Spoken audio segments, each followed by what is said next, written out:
I'm not worried about it. Good morning. Welcome again to another edition of the His Life devotional thoughts. We are excited to look at this today together. We have Blake Hayes here, and we're going to read the larger section that this week started off with from John chapter 11, and really focus on Jesus showing up in Bethany and talking with Martha. These first couple of days kind of really zero in on that exchange. And so, Blake, why don't you go ahead and read verses 17 through 27, and then we'll just make a few observations and let you study and digest this on your own back at home. Sure. All right, so starting in verse 17. Now when Jesus came, he found that Lazarus had already been dead in the tomb for 4 days. Bethany was near Jerusalem, about 2 miles off, and many of the Jews had come to Martha and Mary to console them concerning their brother. So when Martha heard that Jesus was coming, she went and met him, but Mary remained seated in the house. Martha said to Jesus, "Lord, if you had been here, my brother would not have died. But even now I know whatever you ask from God, God will give you." Jesus said to her, "Your brother will rise again." Martha said to him, "I know that he will rise again in the resurrection on the last day." Jesus said to her, "I am the resurrection and the life. Whoever believes in me, though he die, yet he shall live.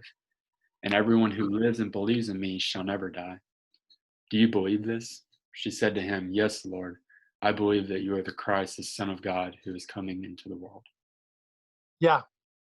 So interesting that studying Martha anyway. Obviously, the little story about her and her sister and how they react when Jesus is in the house, with Martha being busy getting things together and Mary sitting at his feet. But now you have this grief-filled moment where Lazarus has been gone for 4 days, and Jesus has been a couple of miles away and waits to show up.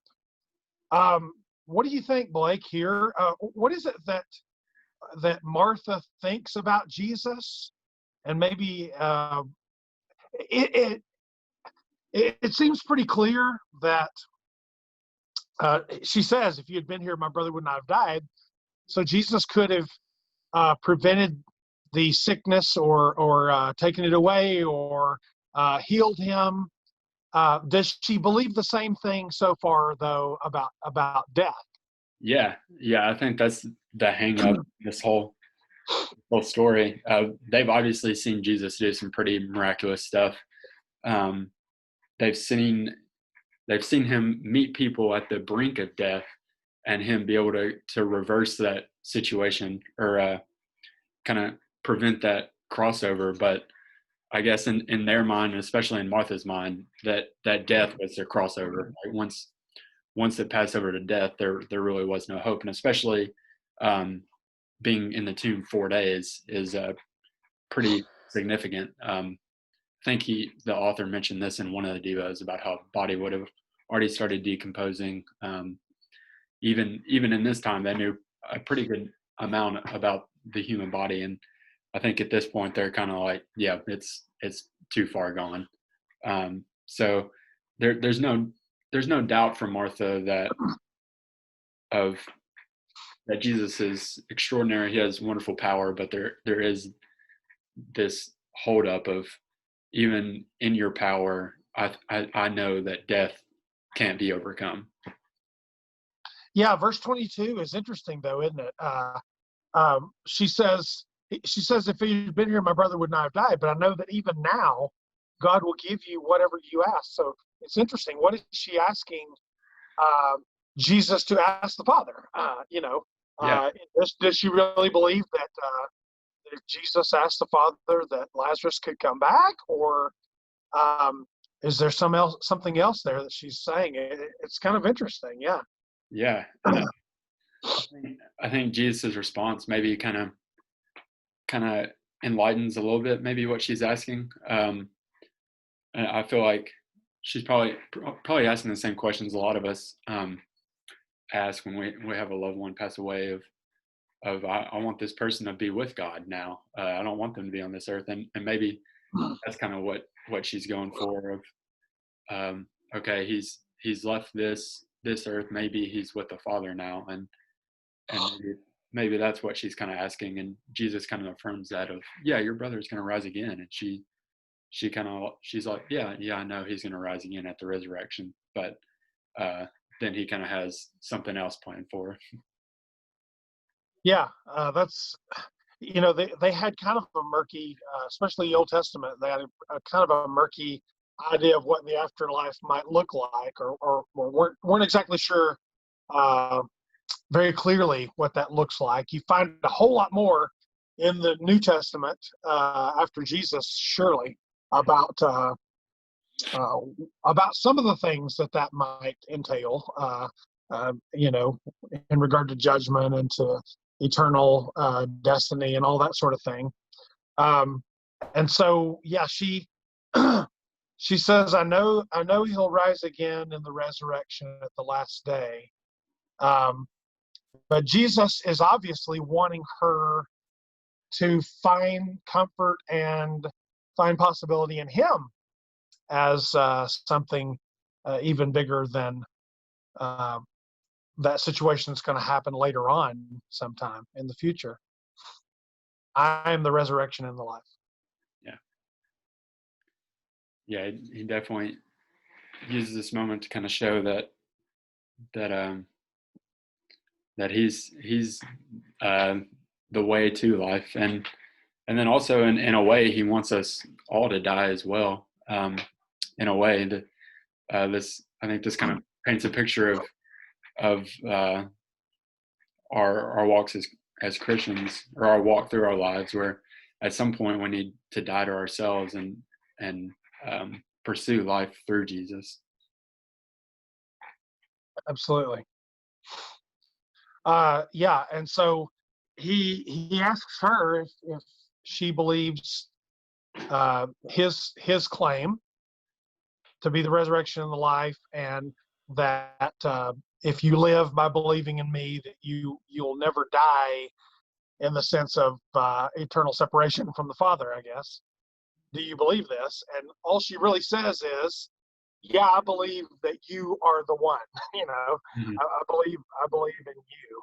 I don't understand maybe everything you just said, but I believe in you. I'm still not sure she's expecting what happens later on in the chapter. As far as Lazarus coming back to life in that life, like you say, but she's willing to believe Jesus. Yeah, and I think it's interesting that he seeks this belief before this miraculous act. I know, like for me in this situation, I would want to, do the, not that I could do this, but I would want to do the big extravagant thing and be like, okay, now do you believe? But before he even gets to this point, he wants to make sure that um, where her faith is and where her belief is. Sure. And this reminds me a lot too, in some ways, I guess.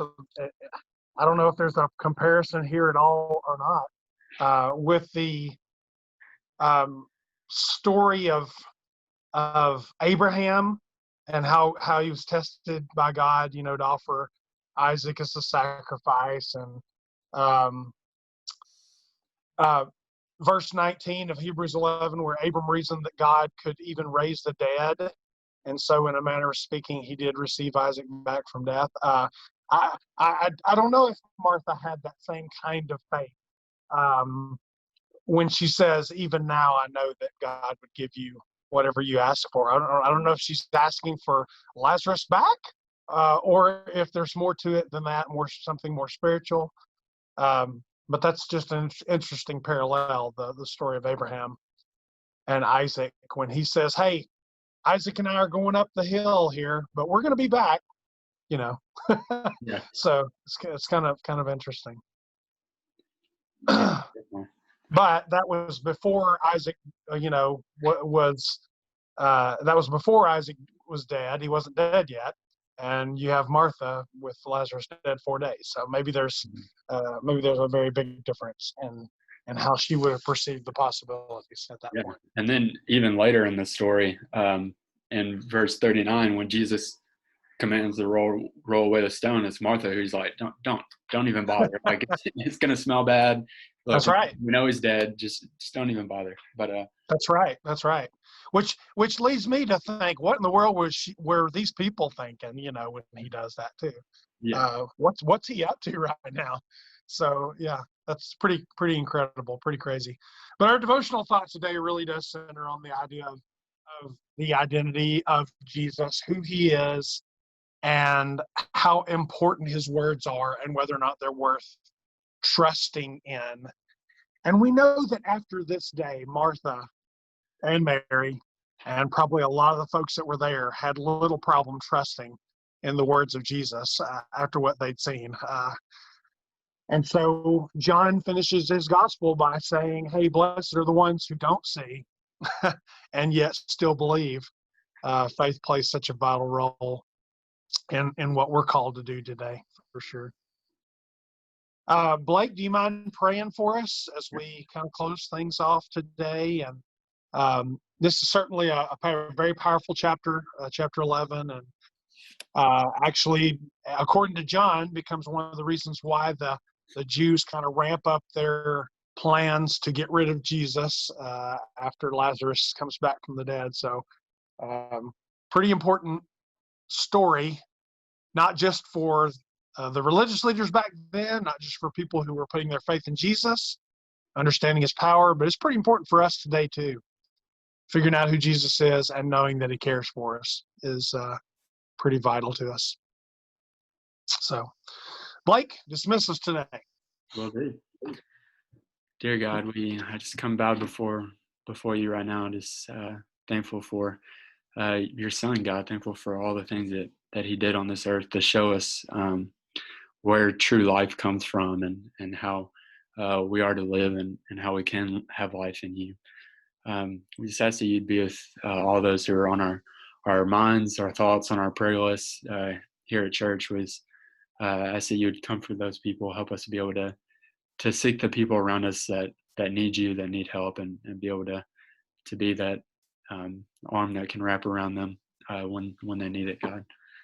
We ask you just continue to be with us throughout this week, this pandemic, and help us be able to even through the chaos to show your light and be your disciples through whatever circumstance. In Jesus' name we pray. Amen. Amen. Awesome. Well done. See Have you. a wonderful day.